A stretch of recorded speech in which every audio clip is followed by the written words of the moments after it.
How we doing?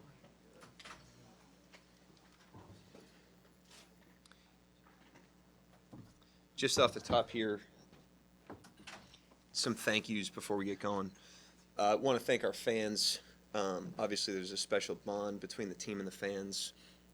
Fans at the airport last night, fans in the stands, especially during the playoffs, and then in their living rooms. Hopefully, families get to bond over this team, and hopefully, we represent the community well and make them proud. I want to thank you guys for your coverage and interest and being a conduit to the fans, and for your professionalism and respect during the course of the season. I want to thank Mr. Bennett, Sam, for the resources and support that we get. Everybody in the organization, players, staff, coaches, we get to do our best work and have every opportunity to do our best work because of the support and resourcing that we get from the top, and we don't take that for granted one day. Want to thank our staff, coaches, medical, performance, operations, PR, everybody that's moving with the team for months of time away from family and full commitment to our players and coaches that just allow us to put our head down and focus on competition. Want to thank the front office, everybody that does all the invisible work, put us in positions to be successful. We have first-class people here that deserve acknowledgement.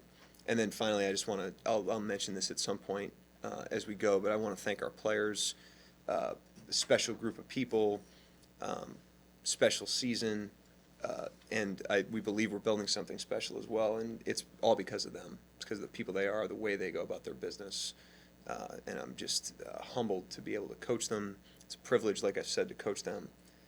And I'm very thankful for the experience we all had this year because of them. So, take whatever you have. What do you thought you learned about this team in the playoffs, specifically through the two series? I mean, I would zoom it out to the whole season. I think this time of year, obviously, it's fresh. But, if you look a year ago, at the trajectory of the team, the trajectory of individual players, the growth of the team, I think we made a ton of progress, Now, at the end of every season, you're never like putting the finishing touches on the picture, under any circumstance. And so we have a long way to go, and we have a lot of progress in front of us and a long road to do that. But I'm incredibly encouraged by the progress we did make, and that these are high-level games that taught individual players where they need to improve. They taught us as a team where we need to improve, and we'll learn those lessons, as we let it sink in. But I think it's important, to also take a step back and look at the big picture, and the big picture is very encouraging. I was going to ask specifically about the possible launching pad that this can be, being in Dallas, being in those situations for a group of young guys that look like they're going to be together for a while. Yeah. How can you take this and then push forward? I wouldn't limit it to this playoff run. And I don't think it's not a singular point in time that's the launching pad. This has been a deliberate build over 4 years, that some of these guys have been a part of, and most of them have, come on board over that time. And so it's been incremental. And I would say we've had a very consistent environment. We've had very high standards that our players have met and exceeded. And that's put us in positions to continue to grow and progress. And as we move forward, that's what we need to double down on, is meeting those standards, being together, competing together, professionalism, attacking the program, all the things that we've been about for 4 years. We just have to double down on moving forward.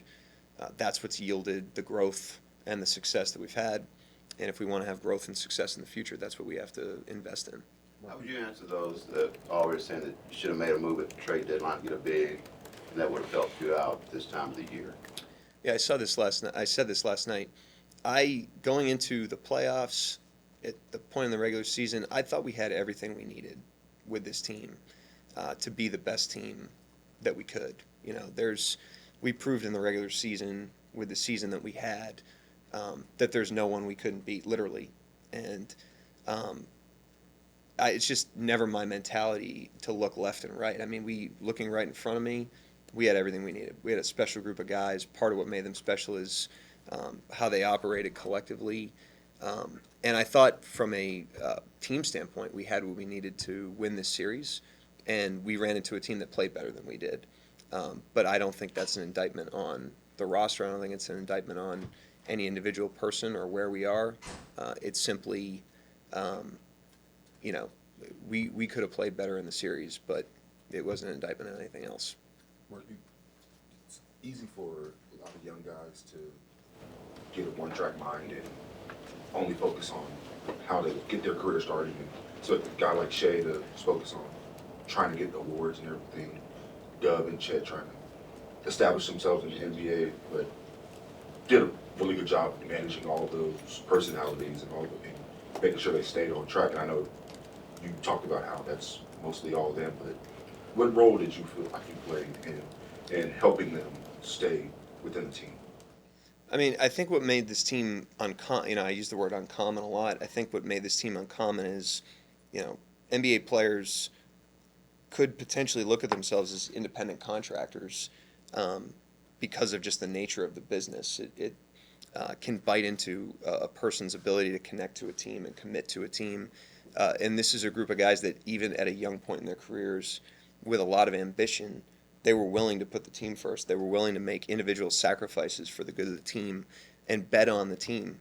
And these guys did that this year, and I think, and last year, and the year before. But I think these last 2 years specifically have shown the power of that. When you're willing to prioritize the team, you're willing to prioritize team success, and maybe put a little bit of your individual self aside to do that. These guys put their money where their mouth is on that, and the results speak for themselves from a team standpoint. So, to answer your question, my job in that is just to guide that process. But I can't, there's no individual person that can make them do that. They have to want to do that. They have to want to commit to that. And to the credit of the players, they did. And so they deserve the credit for what we accomplished this season. How much of that is kind of luck that you get a guy like Shai? Because a guy, when you bring him in, he might not be the same person that he is 5 years ago that he is now. But the fact that he stayed on track and stayed within the team no matter what. Yeah, with Shai, all these guys, I don't think any of that's an accident. Them prioritizing the team, prioritizing team success is difficult, especially in the NBA environment that we're in. But it's also in their total control, in our total control. And they did that, like I said, to an unbelievable extent. You mentioned Shai, from Shai, to every other player on the team. And so, again, that's what's made this group of guys uncommon, is the willingness to put team success and each other, the team, ahead of, individual pursuits. Okay, so you kind of talked about these guys as being sort of intrinsically motivated, the way that you're describing them.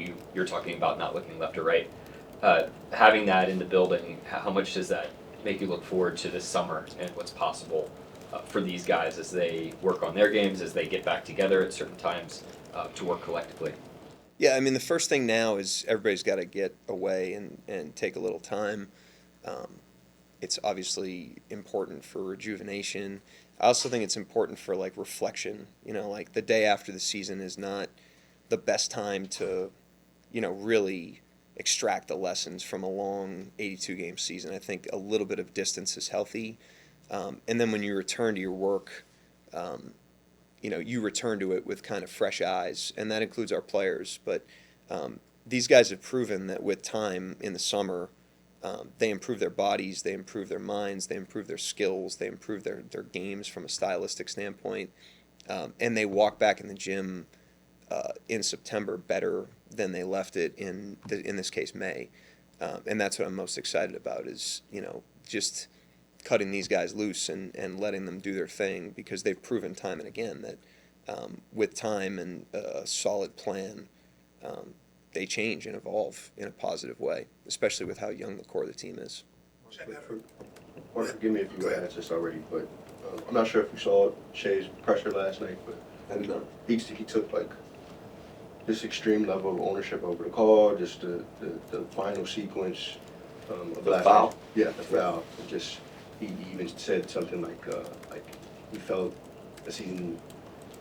There was a certain feeling behind it because the season kind of ended in his hands per se.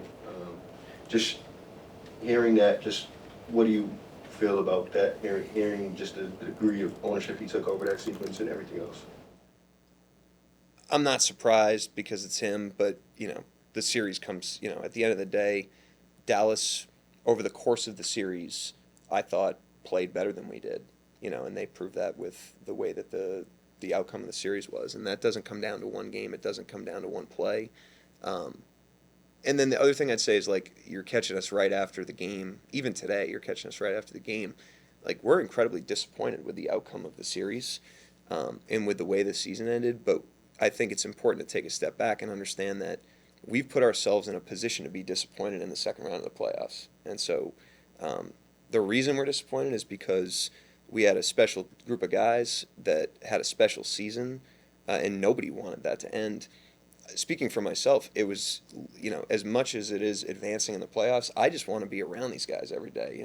I'm as disappointed as anybody that I don't get to coach this team this season anymore, because I took great pleasure in that every single day. And so I think you're getting a little bit of that emotion, but it never comes down to one play. The game is too vast for that to be the case. Chet had a great rookie year, but it doesn't even look like he's scratched the surface as to what he can be. What do you want to see from him going forward this summer in terms of growth and preparation for the upcoming? Well, the first thing I'll say is, I've gotten two straight days of questions about roster and, that sort of thing. And, like, we have the youngest core in the league, on a minute per minute basis. And you're asking about Chet. Like, right now, this is, in my opinion, the lowest level of Chet Holmgren we're going to see, which is pretty exciting. And the reason I'm so confident saying that is because of his appetite for improvement. He's a guy that is incredibly focused. Basketball is his number one priority. He sleeps in his sneakers. He will have a great summer physically and skill-wise. He's done a great job of working with us as an organization on a plan and sticking to that plan. He did that last summer through the season. He'll do that again this summer. And that makes, when you've got a guy with that kind of drive, that's plan is that focused, and he's willing to execute it the way that he is, improvement is very predictable. And so I would say that for him, and I'd also extend that to all of our players. This is a young team that is evolving, and we have runway because of the age of the team and the experience level of the team. A lot of people talked about our experience in a negative fashion this year, like, are you guys too inexperienced? Part of that is, like, it gives you incredible runway moving forward, and it gives us a lot of optimism as we continue to grow. You've talked a lot about roster continuity. Were you impressed this season at all by the team, given it was really their first go at it? Yeah, I was impressed by these guys every day. Keep saying uncommon. I keep saying it was a special team. They impressed the hell out of me. I was in awe of our team many times this season, both in how we handled our setbacks and our adversities, but also in how we handled success. Handling success, when you're a young team, is very difficult. There's that can break you down as much as failure can. Especially in the current environment of the NBA. And so the maturity that we handled our successes with, gives me a lot of encouragement as well. But yeah, I'm incredibly impressed by our team. When did you sense that this group was uncommon? Like, what was there a moment, or is there anything from? Is it last season that you kind of started to sense that? Like, when did that start to seep in? My first year. Yeah, I just think it was, that year, the second year, right from the jump, there was just a way about these guys, even the guys that aren't here, some of them, and it was kind of like the snowball just started rolling in the right direction. And I feel comfortable saying this now, but in my first year, I referenced this with our team recently. we were going through a rough skid. We had a home game. We had an arena walkthrough, and I was talking about we were in the empty arena before a game. This was my first year, and I was talking to them about putting T-shirts in the seats. I was like, we're going through a tough time right now, but the habits, the standards, the blah blah blah, whatever the hell I was talking about back then, is going to eventually put T-shirts in these seats if we just, stay on it and stay with it. And Lou Dort, Shai, Cameron Williams, Muscala were there, and the snowball was rolling at that time slowly, and then the next year it probably didn't look like it was picking up a ton of steam, and then over time it has just rolled faster and faster and faster. And it's been an incremental thing that has now put T-shirts in the seats. And so, the uncommon nature of the team, the special nature of the team, I've always seen that in the core players. And as the core is growing outwards, it's only gained more momentum. As the team's gotten better, it's only gained more momentum. And what's special about this season is not necessarily what we accomplished, but how we did it. And we've been on that track for, 4 years.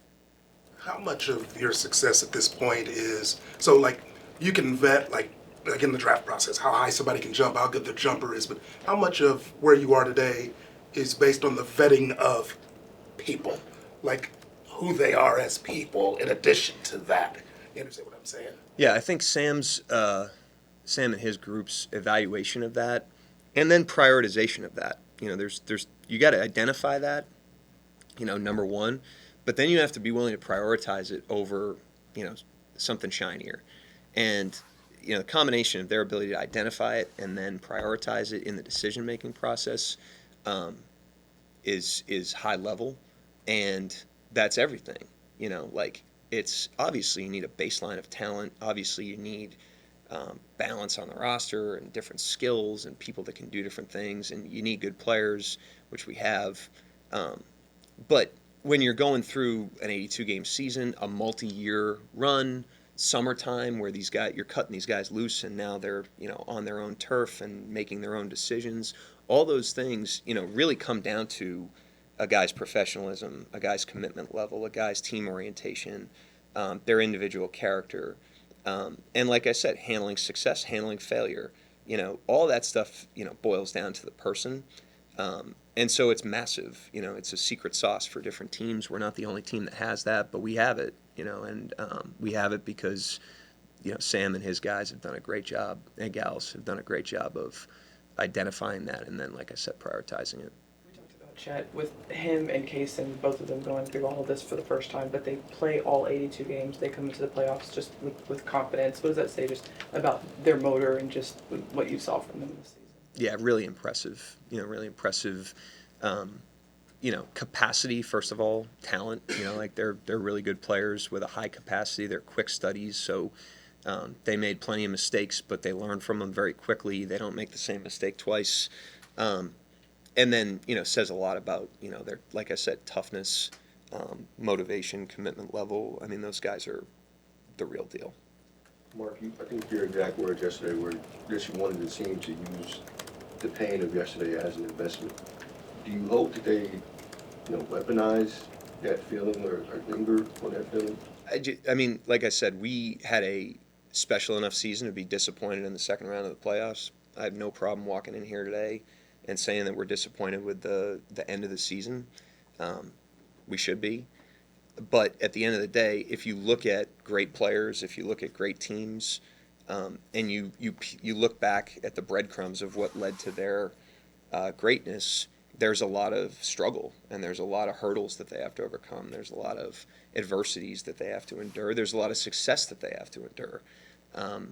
And you've got to, use every single experience for forward momentum. So our team should use being the number one seed in the a tough Western Conference and winning however many games we won as motivation, to understand what we're capable of.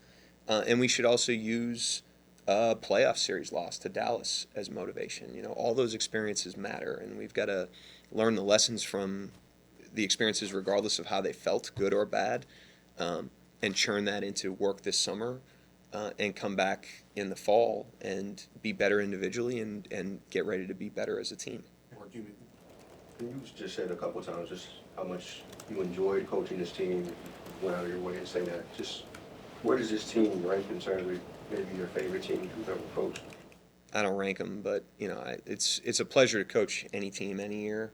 But yeah, I mean there was no day that I walked into work and it felt like work this year. This was an absolute pleasure to coach this team. Even when you're down by 30 points in a game, like there's no team I'd rather be coaching down 30 than this one. And obviously we were in the opposite situation quite a bit this year, and that was a pleasure as well. You can't take for granted that coaching good teams is always enjoyable and fulfilling. I think there's a lot of situations where the team's good for reasons of talent and things like that, but it doesn't feel the way this felt. But this felt right, in success and failure. Right. They attack it, they compete together. They have a growth mindset through the ups and downs of a season. They're willing to play individually in ways that are helpful to the team. That's what you want to coach. I mean, it's a privilege to coach them. They make you feel useful. I'm sorry? They make you feel useful. Youthful? I'm 39 years old. I should feel youthful. What was it like Two more. just to watch Shai kind of go from a star into superstardom this season? I don't look at it like that. No disrespect to your question. What's been most impressive to me about Shai is just the incremental improvement that he's made over time, which I think has gotten more and more invisible as he's gotten better and better. I think it's easy to get awestruck by his talent and what he's accomplishing and how efficiently he does it and the place that he's carved out in the league. But, the secret behind that is very consistent work, very targeted work, and incremental improvement. And, I mean, if you look back at from his first year, or 4 years ago, his defense from then to now, his style on offense from then to now. He's now playing a style, or he's on the track of playing a style that allows his teammates to rise with him. He was always kind of there from a personality standpoint, but his style has evolved incredibly in a way that's really helped our team. He's improved his shooting. He's become more efficient. He's made his leadership. He's made incredible improvements in so many different areas. That's what's most impressive to me. I don't see him as like star to superstar. I see him as a guy that puts his head down and improves, day by day, and the cumulative effect of that. I think where he's gotten to shows the power of that. You mentioned decompressing and getting away from stuff. How do you kind of attack this off season? Do you decompress for a couple of weeks? Is it, how do you go about this as you guys get into next year in the draft? And all Me that? personally? You personally, yeah. Yeah, I mean, I got to spend a lot of time with my kids. It's maybe 100 days on the road or something like that. So a lot of that. I usually work pretty good. I have a hard time like stopping my workflow, like hard stop right after the season. So I kind of like just let it, fade out. I'll work pretty good here in the next couple weeks, reflecting on the stuff that's fresh and then letting that, sit for a couple months, and then I crank it back up in August. Thank you, Coach. Yep. Thanks, guys. Appreciate it.